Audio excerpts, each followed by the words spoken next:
안녕하세요. 3주 3차 강의를 시작하겠습니다. 3장 신경과학과 행동입니다.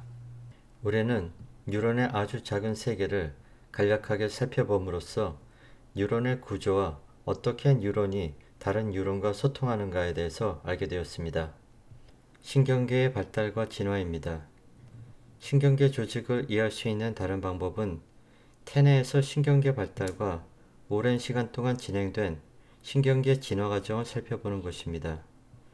첫 번째 접근은 한 종의 각 멤버 내에서 신경계가 어떻게 발달돼 왔고 변화되어 왔는지를 밝히는 것인 반면, 두 번째 접근은 인간의 신경계가 다른 종으로부터 어떻게 진화되고 적응하였는지를 밝히는 것입니다. 중추신경계는 출생 전부터 발달합니다. 태아에서 가장 먼저 형태를 취하는 신체 체계가 신경계입니다.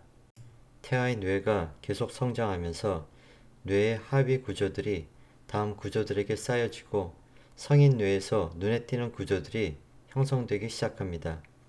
시간이 지남에 따라 대뇌 방구들이 상당히 발달하게 되고 결국에 뇌의 다른 하위 구조들은 모두 덮어버리게 됩니다.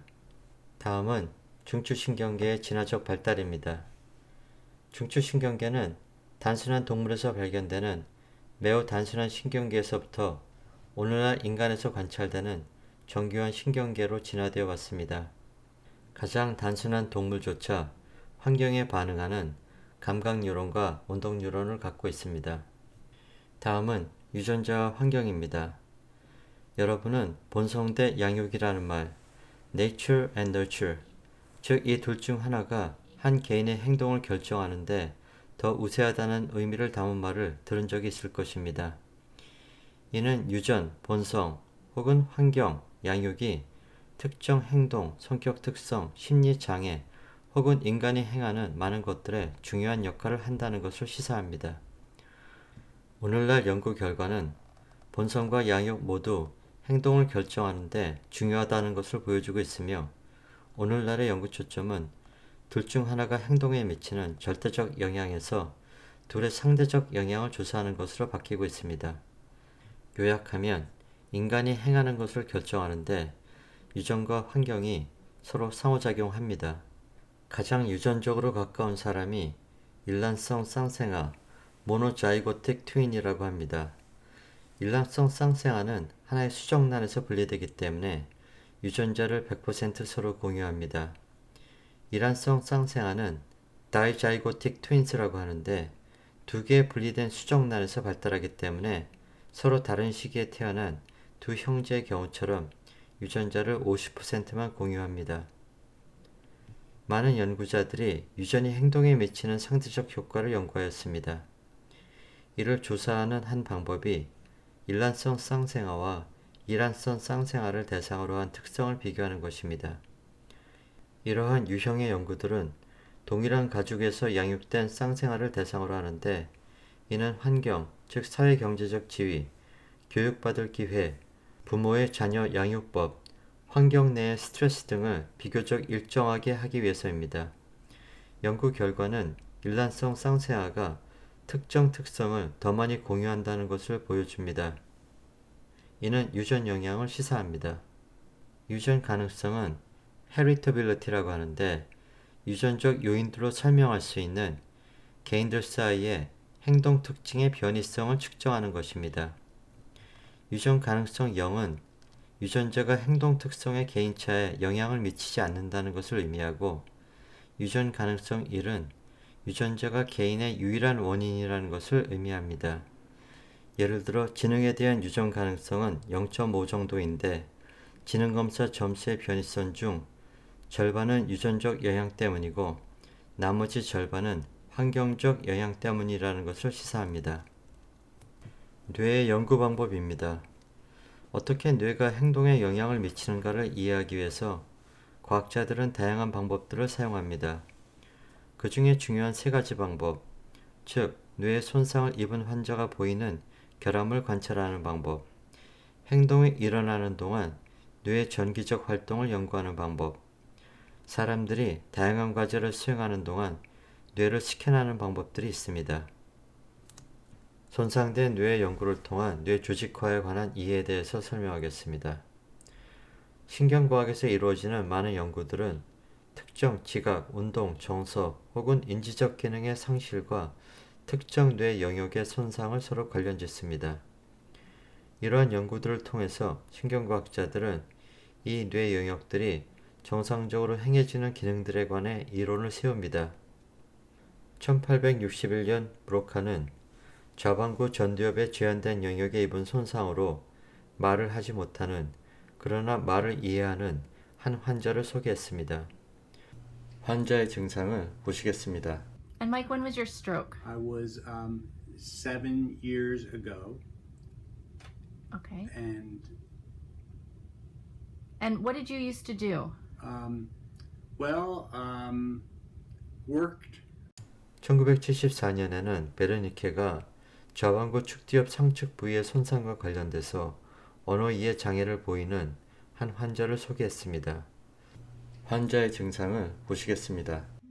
Hi, Byron. How are you? I'm happy. Are you pretty? You look good. What are you doing today? We stayed with the water over here at the moment and talked with the people for them over there. They're diving for them at the moment. They'll save in the moment. He'll have water very soon for him. With luck, for him. So we're on a cruise and we're about to We get to will Juneau. store it right here and they'll save their hands right there. 이 영역들이 각각 브로카 영역과 베르니케 영역인데, 이는 언어 산출과 언어 이해에 관여하는 뇌 위치가 분리되어 있고 대부분의 사람들에서 좌반구가 언어 산출과 언어 이해에 중요한 역할을 한다는 것을 보여준 증거입니다. 전두엽의 정서 기능에 대해 설명하겠습니다. 피어니스 게이지는 굴착회사의 감독자였는데 바이틈에 폭발물을 채워넣고 있는 도중에 뇌에 큰 손상을 입었습니다. 철근이 피니어스 게이지의 머리를 빠른 속도로 관통하였는데 왼쪽 아래턱 부분으로 들어가서 머리의 위 중앙 부위를 통과해 빠져나갔습니다. 이 이야기의 놀랄만한 점은 게이지가 이러한 사고에도 불구하고 생존했다는 것입니다. 사고를 당하기 전 게이지는 유순하고 매너가 좋았으며 조용하고 양심적이고 매우 열심히 일했습니다. 그러나 사고 후 게이지 성격이 상당히 변했습니다. 무책임하며 쉽게 결정을 내리지 못하고 불경스러운 언행을 하였습니다. 게이지의 성격과 정서적 생활의 변화는 매우 슬픈 일이지만 뜻밖의 정보를 심리학 분야에 제공하였습니다. 그의 사례는 연구자들로 하여금 전두엽이 정서 통제, 계획과 의사결정에 관여할 것이라는 가설을 세우게 했고, 이를 연구하게 되는 계기가 되었습니다. 더욱이 전두엽과 피시라 영역인 변형계 사이 연결이 손상되었기 때문에 과학자들은 어떻게 편도체, 해마와 관련 뇌구조들이 대뇌 폐질과 상호작용하는가를 더 잘 이해하게 되었습니다. 좌반구와 우반구의 분리된 역할에 대해서 말씀드리겠습니다. 대뇌 반구들이 서로 다른 기능들에 전문화되어 있습니다. 브로카 영역과 베르니케 영역은 언어 과정이 좌반구의 활동이라는 것을 밝혀줍니다. 따라서 어떤 정보가 분리된 환자의 좌반구에 들어가고 환자에게 제시된 것이 무엇인지 말로 설명하게 할 경우 환자는 아무런 문제 없이 이를 설명할 수 있습니다. 좌반구가 정보를 가지고 있고 이와 동시에 언어를 담당하는 반구이기 때문에 환자는 방금 자신이 본 것을 말로 설명하는 데 아무런 어려움을 가지지 않습니다. 그러나 환자에게 스크린 뒤로 왼손을 뻗어 방금 자신이 본 것을 집어보라고 지시한다면 대뇌 반구는 반대편 신체를 통제, 즉 왼손은 우반구에서 통제됩니다. 그러나 이 환자의 우반구는 그 물체가 무엇인가에 관한 단서를 가지고 있지 않은데 이는 좌반구가 정보를 받았고 이 정보가 우반구에 전달되지 못하기 때문입니다. 따라서 분리된 환자는 물체를 보고 말로 설명할 수 있음에도 불구하고 그 물체에 대한 다른 과제, 예를 들어 왼손으로 일련의 물체들 중에서 방금 본 물체를 정확하게 선택하는 과제를 수행하기 위해 우반구를 사용할 수 없습니다. 이러한 분리의 연구들은 두 대뇌 반구들이 서로 다른 기능들을 가지고 있으며 뇌량이 정상적으로 기능한 서로 상호작용한다는 것을 밝혀줍니다. 뇌 구조들과 행동 사이의 관련을 연구하는 두 번째 방법은 뉴런들의 정기적 활동 양상을 기록하는 것입니다. 뇌파 EEG는 뇌의 정기적 활동을 기록하는 도구입니다.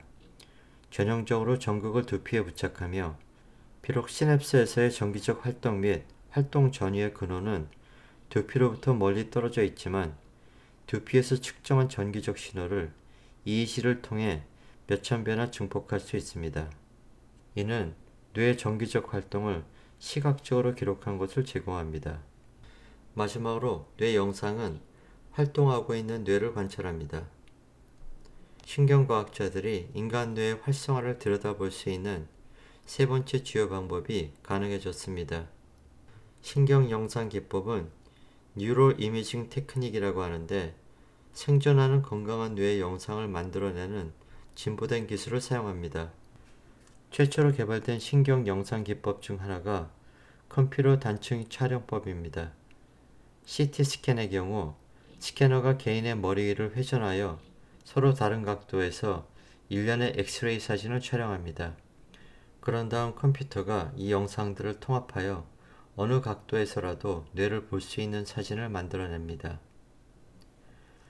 자기 공명 영상법은 MRI라고 하는데 짧지만 강력한 자기 펄스를 머리에 적용한 후 어떻게 펄스가 뇌 전체에 흡수되는가를 기록합니다. 아주 짧은 시간 동안 자기 펄스들은 뇌 조직에서 미세하게 요동치는 분자들을 만들어낸 후 이러한 과정 동안 적은 양의 에너지가 발생하게 됩니다. 서로 다르게 충전된 분자들이 자기 펄스에 대해 서로 다르게 반응하기 때문에 뇌 구조들이 드러나게 합니다. Functional Brain Imaging은 뇌가 활동하는 것을 실제로 관찰하게 합니다. 이러한 기법들은 활성화되는 뇌 영역들에 있는 뉴런들이 활동하기 위해 더 많은 에너지를 요구한다는 사실에 근거합니다. 혈류량의 증가를 통해서 이 에너지 활성화된 영역으로 공급됩니다. PET 경우 해가 없는 방사성 물질을 사람의 혈관에 주사합니다. 그런 후 그 사람이 읽기 말하기 등과 같은 지각과제 혹은 인지과제를 수행하는 동안 방사선 탐지기가 그의 뇌를 스캔합니다. 과제를 수행하는 동안 활성화된 뇌 영역들이 더 많은 에너지와 더 많은 혈류를 필요로 하며 그 결과 그 영역들에서 더 많은 양의 방사선 활성화가 있게 됩니다. 방사선 탐지기는 각 뇌 영역의 방사선 활성화 수준을 기록하여 활성화 영역들에 대한 영상을 제공합니다. 오늘날 심리학자들이 가장 널리 사용하는 기능 뇌 영상 기법이 기능 자기공명 영상법 Functional Magnetic Resonance Imaging fMRI인데 PET보다 두 가지 점에서도 우수합니다. 첫째, fMRI는 방사성 물질의 노출을 필요로 하지 않습니다. 둘째, fMRI는 PET보다 더 짧은 기간에 뇌 활성화 변화를 국소할 수 있습니다. 예를 들어 한 단어를 읽거나 얼굴을 인식하는 등의 과정을 분석하는데 더 유용합니다. PET를 사용할 경우 연구자들은 심리학 실험실에서 사용하는 것과 다른 실험 방법을 사용해야 되는데 fMRI의 경우 심리학 실험실에서 수행하는 실험과 유사한 실험을 디자인할 수 있습니다. PET와 fMRI는 뇌의 특정 영역들에서 일어나는 정보 처리 유형에 대해 놀랄만한 정보를 제공합니다. 따라서 가장 현대적인 뇌 영상 기법들이 100여 년 동안 의심받아왔던 뇌 손상 연구들의 결과를 확증할 수 있다는 것을 알 수 있습니다. 브로카와 베르니케가 언어 산출과 언어 이해에 관한 자신들의 의견을 주장할 당시에 일부 사례와 추측 외에는 더 이상 사용할 기법이 없었습니다. 그러나 추후에 개발된 PET 스캔은 개인이 말을 듣거나 스크린에 제시되는 단어를 읽거나 단어를 큰 소리로 말하거나 관련된 단어를 생각할 때 뇌의 서로 다른 부위들이 활성화되는 것을 확증해 주었습니다. 이는 서로 관련되는 동시에 독립적인 기능들이 뇌의 서로 다른 부위들에 의해 통제된다는 것을 의미합니다. 다음은 우리는 뇌를 얼마나 사용하는가에 대한 동영상을 보시겠습니다. An enduring myth says we use only 10% of our brain, the other 90% standing idly by for spare capacity. Hucksters promise to unlock that hidden potential with methods based on neuroscience, but all they really unlock is your wallet. 2/3 of the public and nearly half of science teachers mistakenly believe the 10% myth. In the 1890s, William James, the father of American psychology, said, "Most of us do not meet our mental potential." James meant this as a challenge, not an indictment of scant brain usage. But the misunderstanding stuck. Also, scientists couldn't figure out for a long time the purpose of our massive frontal lobes, or broad areas of the parietal lobe. Damage didn't cause motor or sensory deficits, so authorities concluded they didn't do anything. For decades, these parts were called silent areas, their function elusive. We've since learned that they underscore executive and integrative ability, without which we would hardly be human. They're crucial to abstract reasoning, planning, weighing decisions, and flexibly adapting to circumstances. The idea that 9/10 of your brain sits idly by in your skull looks silly when we calculate how the brain uses energy. Rodent and canine brains consume 5% of total body energy. Monkey brains use 10%. An adult human brain, which accounts for only 2% of the body's mass, consumes 20% of daily glucose burned. In children, that figure is 50%, and in infants, 60%.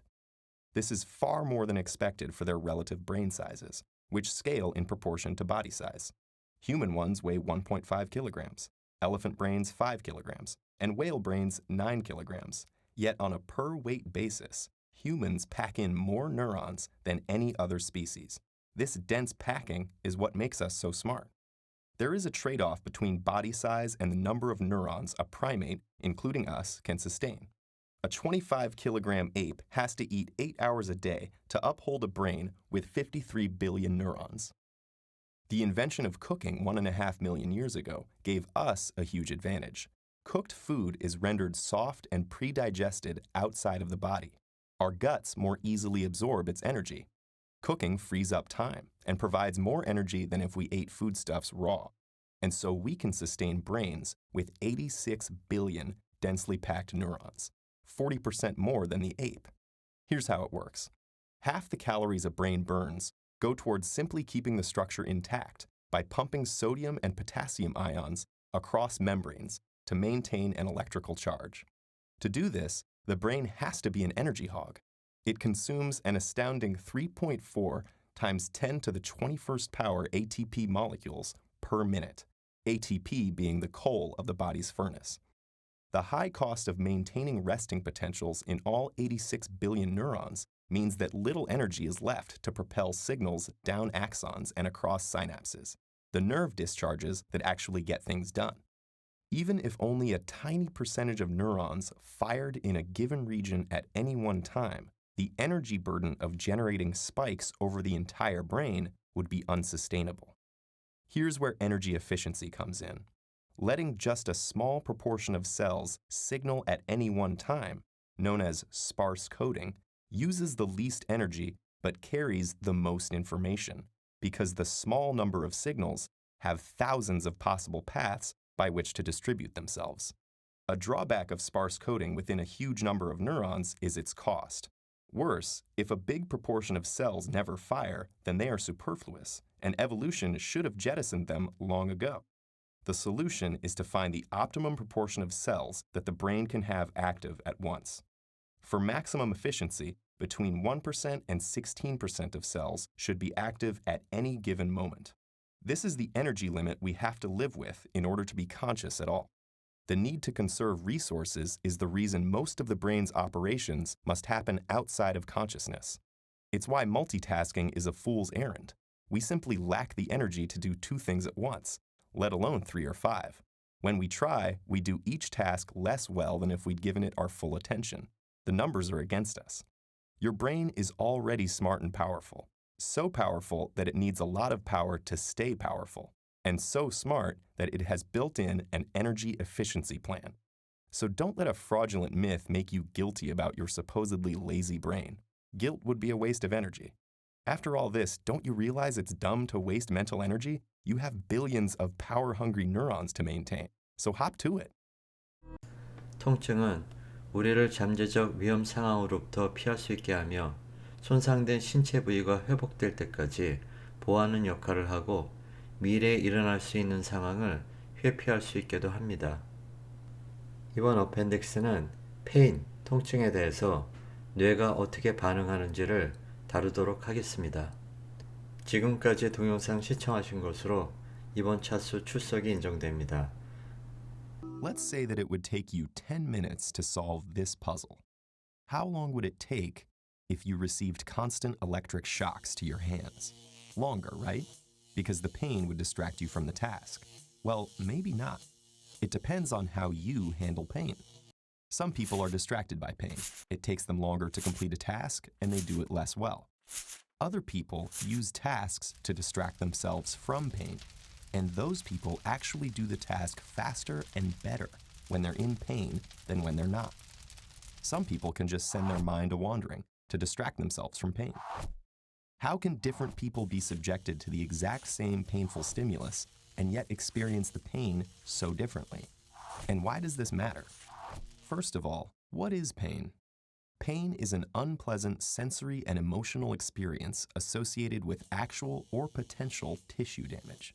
Pain is something we experience, so it's best measured by what you say it is. Pain has an intensity. You can describe it on a scale from 0, no pain, to 10, the most pain imaginable. But pain also has a character, like sharp, dull, burning, or aching. What exactly creates these perceptions of pain?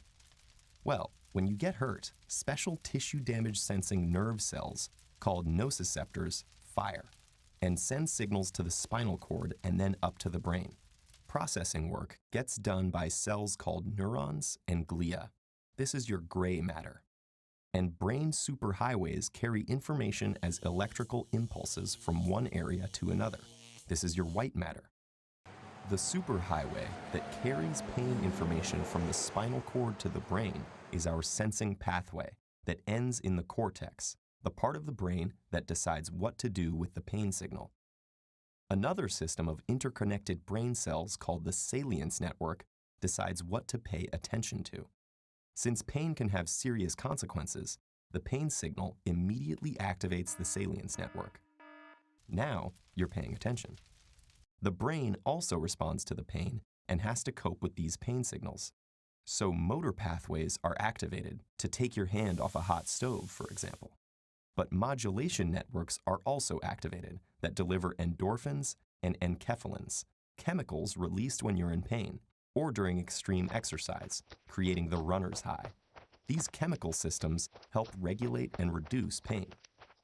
All these networks and pathways work together to create your pain experience, to prevent further tissue damage, and help you to cope with pain. This system is similar for everyone, but the sensitivity and efficacy of these brain circuits determines how much you feel and cope with pain. This is why some people have greater pain than others, and why some develop chronic pain that does not respond to treatment, while others respond well. Variability in pain sensitivities is not so different than all kinds of variability in responses to other stimuli, like how some people love roller coasters, but other people suffer from terrible motion sickness. Why does it matter that there is variability in our pain brain circuits? Well, there are many treatments for pain, targeting different systems. For mild pain, non-prescription medications can act on cells where the pain signals start.